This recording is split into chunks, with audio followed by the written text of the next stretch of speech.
4-year political timeframes and on the time scale of politics. How do we get people to see with a long-term vision? And so, what Abebe is trying to do, we totally support what the organizers of this conference. How do we take Educators Without Borders and make it scalable for research collaborations?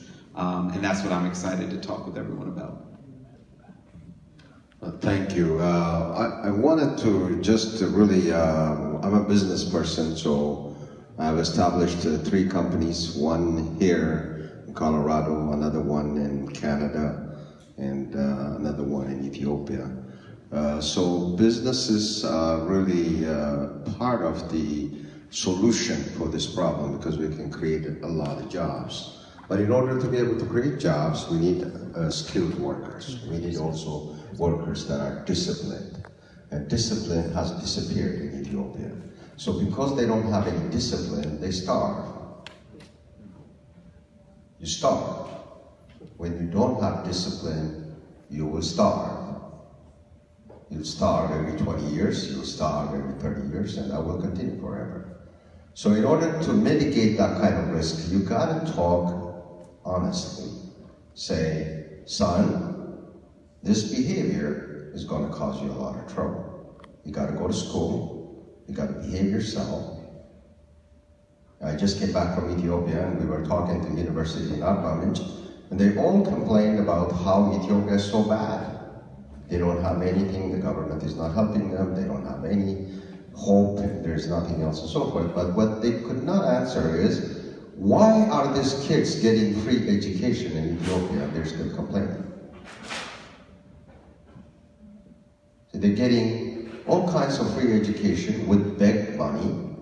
And I understand some of the kids were stealing stuff from the university. And the teachers came and told me, we got so much stuff stolen just this week. Just taken out of the school and sold in the market. So as long as you have got to have that kind of undisciplined worker and undisciplined people, you will vanish from the face of the earth. People have vanished all over the world. You're not going to be the first. You're definitely not going to be the last. So for us to change our attitude, we got to say, we got to work hard. We got to change this idea that everybody is a chief. There are certain people that are good at working. And work, really, there's a German thing that I learned in Germany. And it's mainly Hitler that used to use it, but it appeared to be something derogatory, but it's not derogatory. In German, we say, Arbeit macht sich frei. Arbeit macht sich frei. You just sing that all day long. Arbeit macht sich frei. Arbeit macht sich frei. Arbeit macht sich frei. Work makes you free. So if you don't work, you're a beggar. If you don't have means of resources, you're always depending on somebody's emotion because you're a freeloader, you're a thief. When you're a thief, you always have to beg. So in order to give up that, you gotta say, I'll work 16 hours. Because I think of my own self, I was a security guard, I was a sailor, I worked on the ships for 60 hours, I was an oiler, an engine room, I was a salesman, I sold chemicals, I sold vacuum cleaners, and I was thrown out of buildings, and then I'll come back in the back door and try to sell somewhere. Because I want to live, I do not want to die. If I don't have means of income, things will get bad. So really what we teach our children is the value of work. The value of independence comes from working hard. Education is not to make you a chief. Education was meant to create opportunities for you to solve your problem and other people's problem. So if we are just going to live for show off and tell how great I am, look at me, this is what you're going to get. But I think Ethiopia is resilient. I think it's a great country. I think they are one of the kindest people I've ever seen in my life. I've been all over the world. I was born again, I would want to come back from Ethiopia. It's okay, but it's not okay to miss out on all this opportunity and this prosperity when you have an incredible country, 16 rivers, beautiful mountains, incredible children, resources that are available everywhere, and just teach our children the value of work, creating skills, be trainable, be humble, and take orders. Because if you cannot take orders, you cannot give orders. Thank you.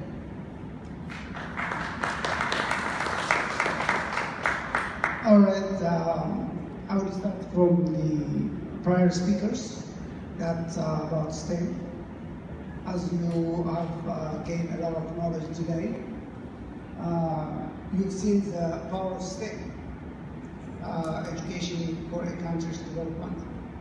And we're talking about investment in education. When we talk about investment, we're talking about the future, not now.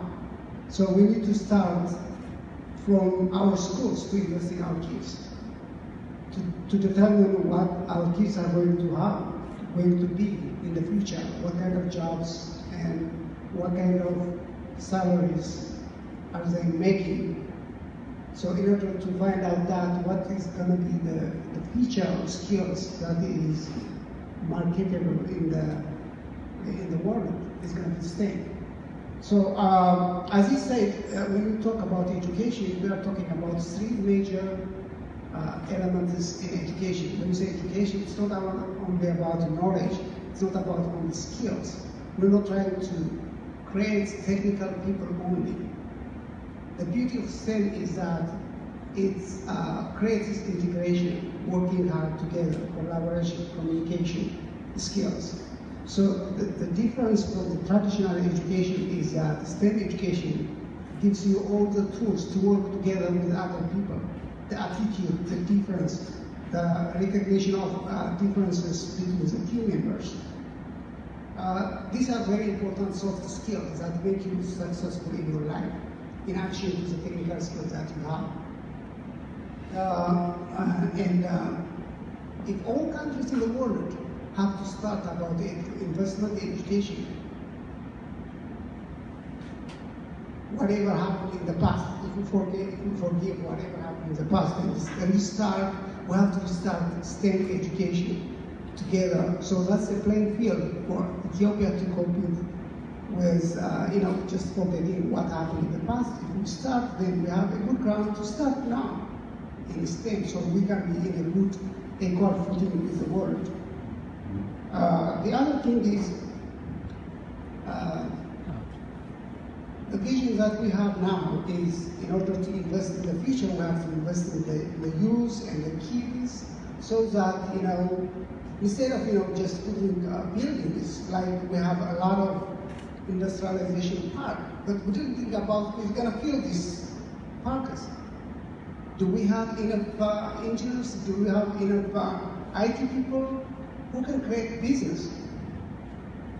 So we need to, we're not only thinking about education separated from businesses, industries, that these kids, the current, today's students are going to be tomorrow's or future workers. So we need to connect the STEM students to the business and the entrepreneurial skill that they can be hired for higher jobs, higher paying jobs, as well as be able to create companies that can produce stuff that we are actually importing from other countries. In a way, we are saving our foreign currencies by making or creating or producing or manufacturing stuff locally. The other additional skill that STEM provides, different from the traditional education, is it tells you to inquire about your surrounding. It tells you to learn about critical skills. It's about deep learning. It's about true learning. It's not about knowledge. It's not just about, memorizing stuff. It's going to be producing things. As you can imagine, STEM is about not who you are or what degree you have. It's about what can you do in the future. What can you provide? What can you deliver?